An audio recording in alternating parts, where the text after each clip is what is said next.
Hi guys, the Golf Yogi, Mark Williamson here for Fitness Fridays at GolfersRx.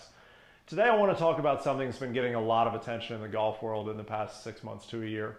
That is disassociation in the upper and lower body. You hear commentators talk about it quite a bit. You hear fitness instructors talk about it quite a bit. What are we really trying to get? What disassociation is being able to let the upper body do work while the lower body is kind of relaxed, or letting the lower body do a lot of work while the upper body is relaxed.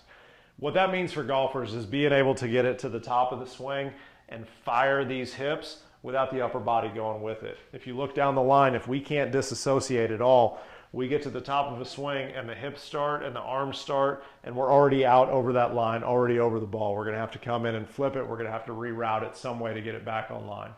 So there are a couple of drills that we can do that start to help this out quite a bit.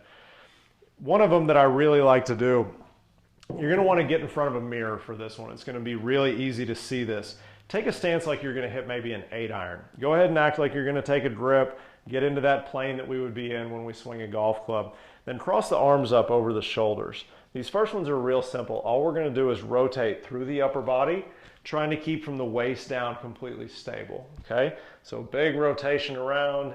You can come all the way back through just like you would in the follow through. Work it both ways. You can take about 10 of these each side. You want to get to almost that extreme where you can't move anymore.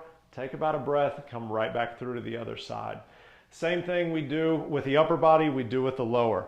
So same thing, get into that address position like you would be in for an 8-iron. Then we're going to rotate through that lower body. What I tell people here is it's almost like if somebody's going to walk by you on the side, you're trying to bump them with your butt. So you're not sliding out there to do it.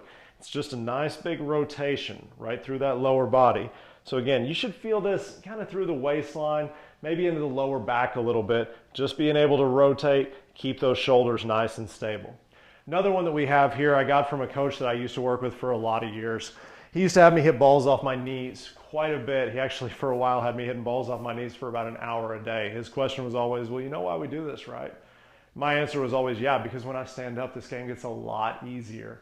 We were actually working on upper body rotation, okay? Just trying to make sure that we were rotating properly through it.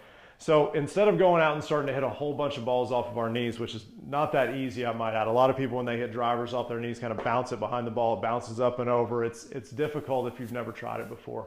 So an easy way to start with this, you can take a golf club, take a golfer's toolbox, take a dowel rod, take a broom handle. It doesn't matter. Right behind the shoulders, get in front of that mirror again, and just rotate all the way around. So this is an easy way to see. If we start to rotate and that hip wants to go, the feet might slide, the hip might dip a little bit.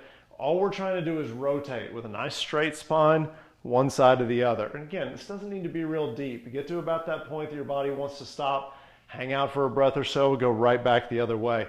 You might notice as you go through these, you're probably going to rotate much easier to one side than you do to the other. For me personally, I rotate to my right a lot easier than I do to my left. It's okay. As I tell people all the time, everybody in the world has a good and a bad side.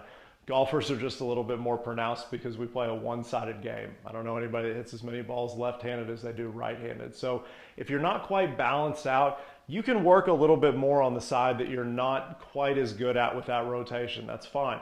Start to balance the body a little bit, but cut yourself some slack. We're never totally going to balance it out. The closer we get to it, the better we're going to be. So give all of these a little bit of a try. Hopefully you start to get to a good feeling of that disassociation. Hopefully it leads to a little bit more lag. It leads to a little bit better accuracy. Hopefully it leads to a lot better golf.